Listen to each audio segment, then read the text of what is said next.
Levons-nous pour entonner ce premier cantique. Célébrons le Seigneur avec nos masques.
À reprendre place. Et nous poursuivons avec le psaume 100. Lance une joyeuse clameur vers l'Éternel, terre entière. Servez l'Éternel avec joie. Venez avec des acclamations en sa présence. Reconnaissez que l'Éternel est Dieu. C'est lui qui nous a fait et nous sommes à lui, son peuple et le troupeau de son pâturage. Entrez dans ses portes avec reconnaissance, dans ses parvis avec la louange. Célébrez-le, bénissez-le, bénissez son nom, car l'Éternel est bon, sa bienveillance dure toujours et sa fidélité de génération en génération. Eh bien oui, nous voulons lancer une joyeuse clameur, masquée certes, mais en chantant encore dans ce prochain cantique. Levons-nous pour chanter le psaume 118 cette fois. Célébrons Dieu, rendez à Dieu louange et gloire. Amen.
reprendre place.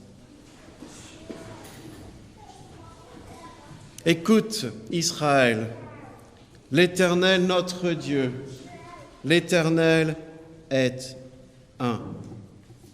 Tu aimeras l'Éternel ton Dieu de tout ton cœur, de toute ton âme et de toute ta force.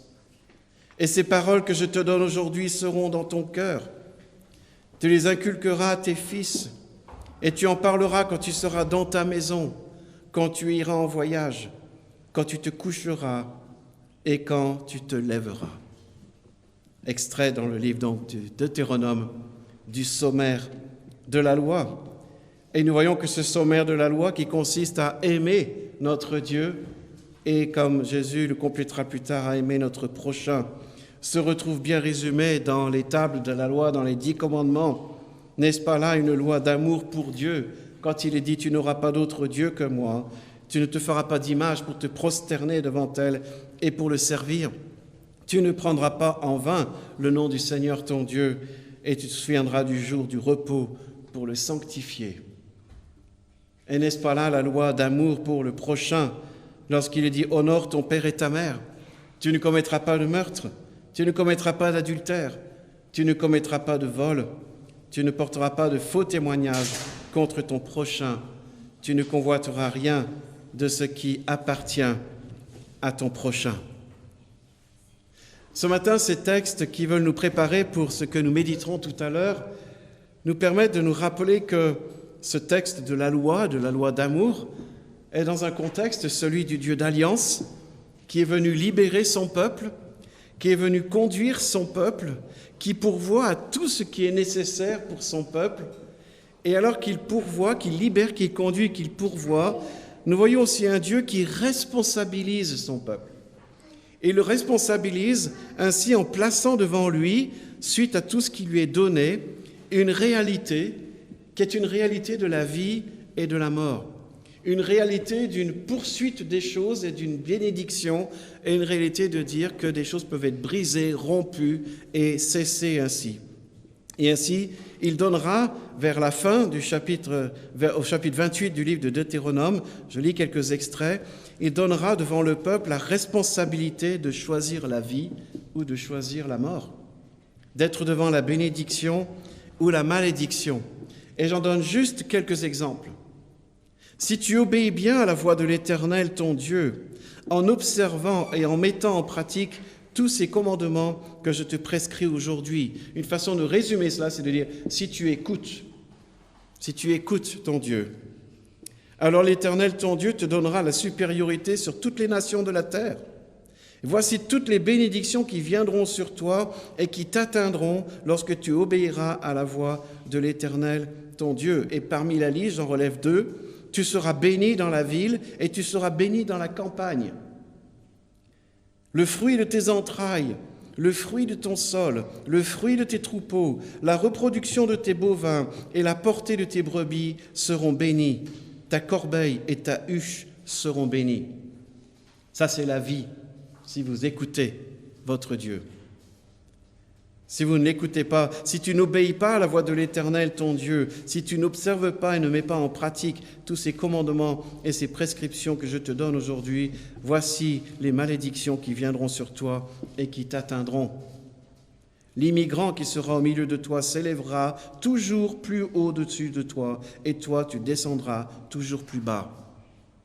Tu seras maudit dans la ville, tu seras maudit dans la campagne. Ta corbeille et ta huche seront maudites.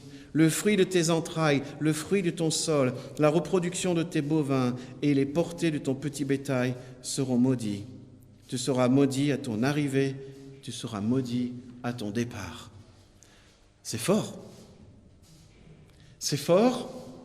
Évidemment, on peut étudier un peu plus le terme de béni, maudit. Béni, on sait que c'est une bonne parole, c'est qu'on a l'approbation de Dieu. Maudit, c'est l'inverse. Malheur à celui à qui Dieu dira des paroles de jugement, des paroles qui le freinent dans son élan de folie. Mais ce que je veux relever ici dans ces textes, c'est ce que Jésus résume dans le Sermon sur la montagne, lorsqu'il dit à celles et ceux qui écoutent la parole pour la mettre en pratique, il dit « C'est vous qui êtes le sel de la terre. » Et si le sel devient fade, avec quoi le salera-t-on? Il n'est plus bon qu'à être jeté dehors et foulé aux pieds par les hommes. C'est-à-dire que ce que Jésus est en train de dire ici, c'est la même logique que ce qui a été dit avant. C'est de dire, si vous écoutez Dieu, Dieu vous a déjà béni. Dieu vous a déjà adopté. Dieu vous a déjà libéré. Il vous a nourri. Il vous conduit. Il est en train d'accomplir ses promesses en vous. Vous l'écoutez, vous allez devenir influent. Vous ne l'écoutez pas, vous allez être influencé. Vous voulez avoir un impact dans le monde, vous voulez marquer la différence, vous voulez être salé. Écoutez et mettez en pratique. Sinon, vous serez foulé aux pieds. Alors je termine cette petite réflexion, cette petite pensée avant de chanter de nouveau, pour nous parler, pour nous rappeler que suite à cela, il va y avoir dans l'histoire d'Israël des temps de bénédiction, puis il va y avoir des temps de famine. Il va y avoir des temps difficiles. Et les temps de famine auraient dû être une interpellation. Je reviendrai tout à l'heure là-dessus pour dire que ce n'est pas parce que les choses sont difficiles qu'il y a obligatoirement une cause à effet, qu'on ne fasse pas dire ce qu'on ne dit pas, mais il y avait plusieurs contextes dans la Bible où clairement il y avait cause à effet. Et normalement, une famine aurait dû interpeller, de dire, est-ce que dans la génération qui précède, nous avons écouté et suivi notre Dieu?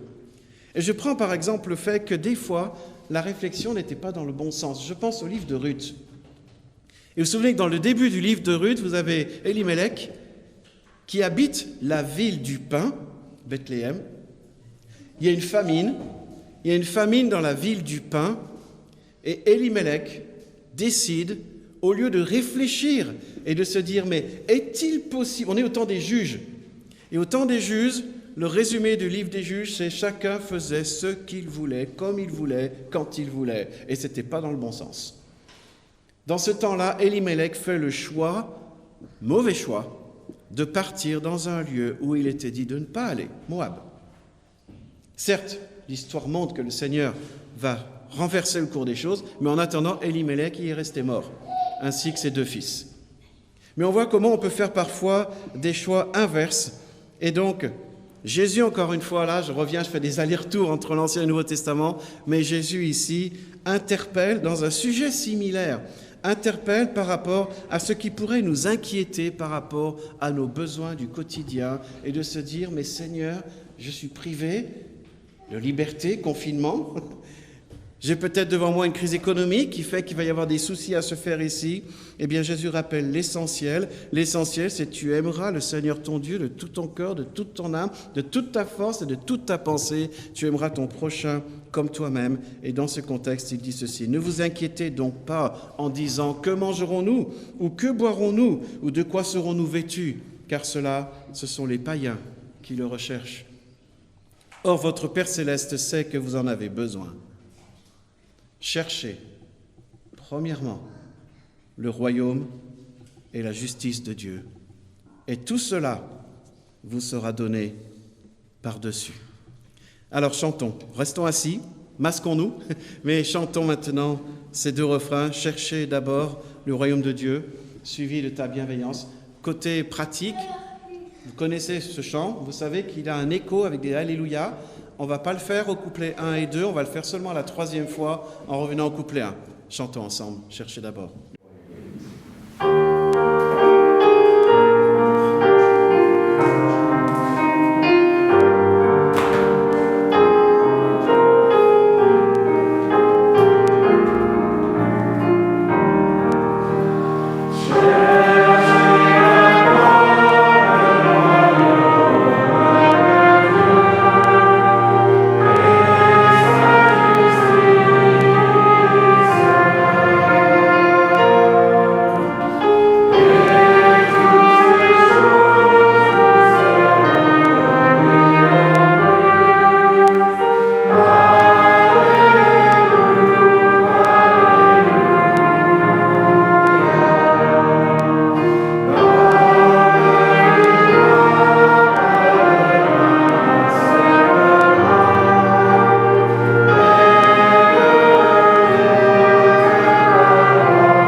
on entonne avec ce prochain chant. On reste encore assis.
Cherchons d'abord le royaume de Dieu et cherchons-le en confessant ce que nous croyons de lui. Et je vous invite, masqués, à nous lever et à dire ensemble ce que nous croyons concernant le Père et le Fils et le Saint-Esprit. Ensemble. Nous croyons en un seul Dieu, le Père Tout-Puissant, Créateur du ciel et de la terre, de toutes les choses visibles et invisibles. Nous croyons en un seul Seigneur, Jésus-Christ, le Fils unique de Dieu, né du Père avant tous les siècles, Dieu venu de Dieu, lumière issue de la lumière, vrai Dieu issu du vrai Dieu, engendré et non créé, d'une même substance que le Père, et par qui tout a été fait, qui pour nous les hommes et pour notre salut est descendu des cieux et s'est incarné par le Saint-Esprit dans la Vierge Marie et a été fait homme. Il a été crucifié pour nous sous Ponce Pilate. Il a souffert et il a été mis au tombeau. Il est ressuscité des morts le troisième jour, conformément aux Écritures. Il est monté aux cieux où il siège à la droite du Père. De là, il reviendra dans la gloire pour juger les vivants et les morts, et son règne n'aura pas de fin. Nous croyons en l'Esprit Saint, qui règne et qui donne la vie, qui procède du Père et du Fils, qui a parlé par les prophètes, qui avec le Père et le Fils est adoré et glorifié. Nous croyons l'Église une, sainte, universelle et apostolique. Nous confessons un seul baptême pour la rémission des péchés. Nous attendons la résurrection des morts et la vie du monde à venir. Amen. Et restons debout pour continuer de dire que nous croyons en Jésus seul.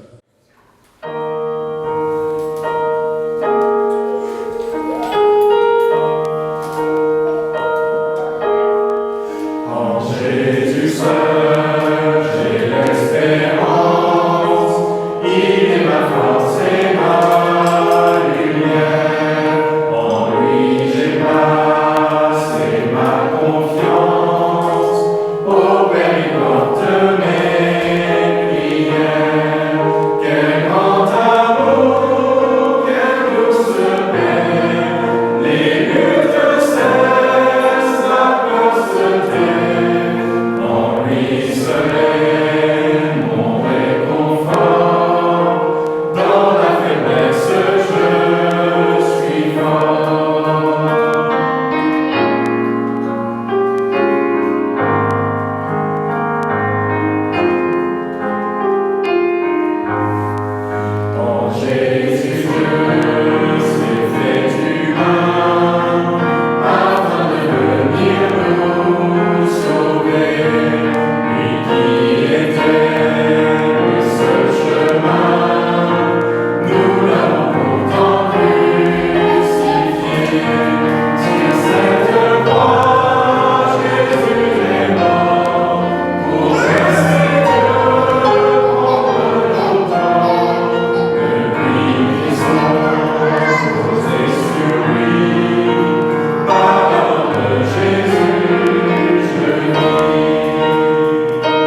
place et nous voulons nous incliner dans la prière. Ô Seigneur notre Dieu, combien il est bon en effet de nous retrouver et d'unir nos voix pour te célébrer et pour déclarer ce que nous croyons. Car nous croyons en toi le Père, et en toi le Fils, et en toi le Saint-Esprit. Et nous croyons, Seigneur, que toi, tu as fait toutes choses, que toi, tu es venu jusqu'à nous, que toi, tu as ouvert les portes des cieux pour nous, et que tu as accompli tout ce qui était nécessaire pour nous donner un libre accès dans ta présence. Oui, Seigneur, nous croyons en toi, nous croyons en ce que tu fais, et nous te disons notre profonde reconnaissance. Reconnaissance pour l'Évangile, reconnaissance aussi pour le fait que nous pouvons nous retrouver aujourd'hui. Reconnaissance pour le fait que nous pouvons te chanter ensemble et te prier ensemble et vivre ce moment de culte ensemble. Et combien, Seigneur, nous voulons te prier pour ton Église du monde entier, jusque dans ton Église ici même. Te prier pour ton Église qui est évidemment, elle aussi, secouée par tout ce qui se passe, pour que ton Église puisse être celle de la terre dans un monde en proie, dans certains lieux particulièrement en de grandes difficultés. Te prions, Seigneur, que ton Église soit un modèle de sagesse, un modèle d'attention, et qu'elle soit ce sel dont la terre a besoin, particulièrement au moment où nous allons probablement entrer dans des temps difficiles, des temps troublés, sur le plan politique, sur le plan économique, sur le plan social. Combien nous te prions, Seigneur, que ton Église, et te prions que nous ici, aussi petits que nous puissions être et insignifiants, combien nous te prions, Seigneur, que nous sachions être ce sel que tu places dans ce coin de Paris, que ton Église partout dans le monde soit ce sel que tu places là où elle est, et que ainsi, Seigneur, tes enfants répondent présents à l'appel dont le monde a tellement besoin. Puisse ton Église être source de bienfaits, puisse ton Église être source d'un message d'espérance, mais aussi d'un message qui dit vrai, qui parle vrai et qui dit des choses peu plaisantes à entendre. Te prions, Seigneur, que tes enfants soient particulièrement vigilants à être à l'écoute de ta parole et à véritablement être des agents de transformation dans un monde qui en a tellement besoin. Alors oui, Seigneur, nous nous en remettons entre tes mains. Nous te remettons cette journée d'élection. Nous te remettons, Seigneur, tout ce qui va se passer dans les mois qui viennent. Et encore te prions que tu permettes à ton Église de se rassembler, de vivre la réalité de sa mission et que ainsi, Seigneur, nous puissions aller de l'avant. Te prions, Seigneur, pour ceux qui ont été touchés par la maladie. Te prions pour que tu protèges ceux qui ne l'ont pas encore été. Nous te prions, Seigneur, pour ceux qui sont touchés, peut-être pas par la maladie, mais dans leurs émotions, dans les difficultés qui relèvent de notre psychologie. Nous pensons particulièrement à ceux qui ont souffert, étant sur le front de cette épidémie. Te prions pour tous les effets secondaires qui sont sournois, qui peuvent peut-être nous sembler anodins et qui sont bel et bien là.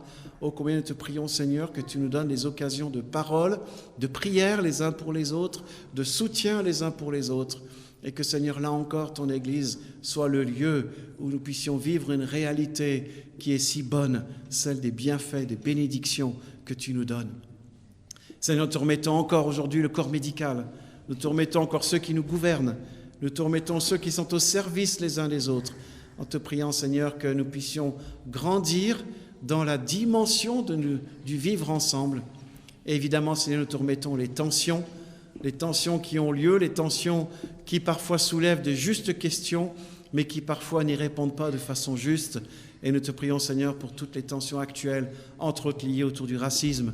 Et te prions, Seigneur, que l'Évangile, comme c'est le cas déjà en tant de lieux et dans l'histoire, que l'Évangile soit ce ciment qui unit les nations, qui unit les races, qui unit les langues et qui nous permette de ensemble lever les yeux vers toi, mais aussi ensemble apprendre à s'écouter, à se respecter. Combien encore, Seigneur, te prions que ton Église la soit en avant, comme elle l'a été et comme elle peut encore l'être, et que, Seigneur, nous soyons fidèles à l'écoute de ta parole. Toutes choses, Seigneur, nous te le remettons dans tes mains. En te prions aussi que ta parole nous parle aujourd'hui et que tu sois glorifié dans nos cœurs, et nous le prions dans le nom de Jésus-Christ. Amen. Et avant de nous préparer à ouvrir la parole de Dieu, on va vivre un moment de transition musicale. Alors, normalement, c'est là qu'on place l'offrande. Alors, nous n'aurons pas l'offrande aujourd'hui, puisqu'on va garder les façons de fonctionner qui apparemment ont bien marché, hein, les transferts bancaires. Mais si vous voulez, on a mis la boîte ici. Donc on ne va pas faire passer le panier pour raisons sanitaires, on n'a pas encore les grandes perches là, mais simplement si vous vouliez participer au fonctionnement de l'Église et du royaume de Dieu sans passer par un transfert bancaire, vous pouvez déposer là dans la boîte à la sortie ce que vous le souhaitez. Mais en attendant, préparons-nous à vivre le moment de méditation biblique par cette pause musicale.